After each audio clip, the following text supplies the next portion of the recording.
दोस्तों, हमारे छत्तीसगढ़ी गाने देखने और सुनने के लिए YouTube चैनल को सब्सक्राइब करें और नए अपडेट जानने के लिए बेल आइकन।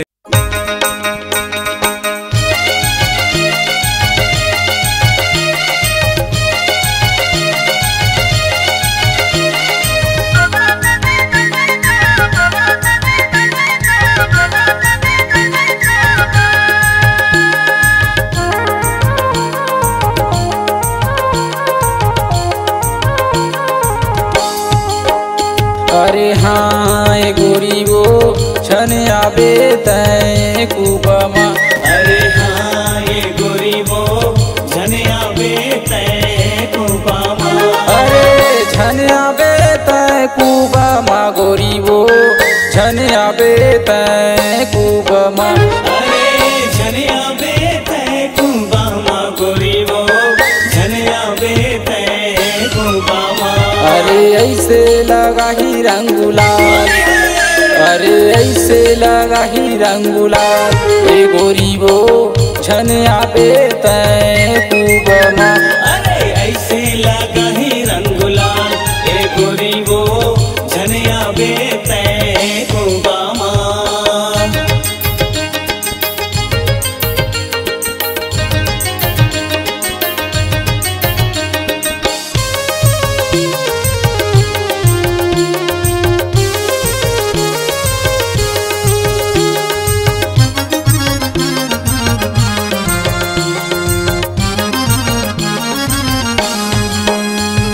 लाली गुलाबी सब रंगे धरे हैं, अरे रंगे धरे हैं सब रंगे धरे हैं। मऊहा के पानी माँ सब जन मातंगे। सब जन मातंग है जी सब जन मातंग है। अरे मऊहा के चढ़े रे बुखार, अरे मऊहा के चढ़े रे बुखार ए गोरी वो झन आबे तय कुबमा। अरे मऊहा के चढ़े रे बुखार ए गोरी वो झन आबे तय कुबमा।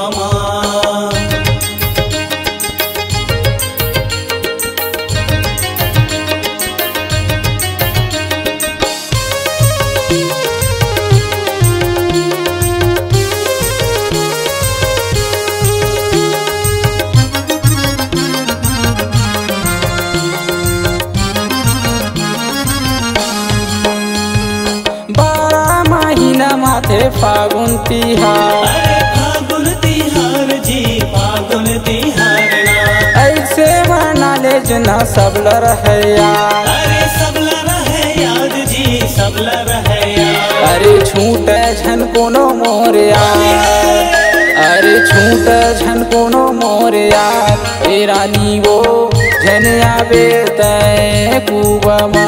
अरे छूटे झन कोनो मोर यार ए रानी वो झन आबे तय कुबमा।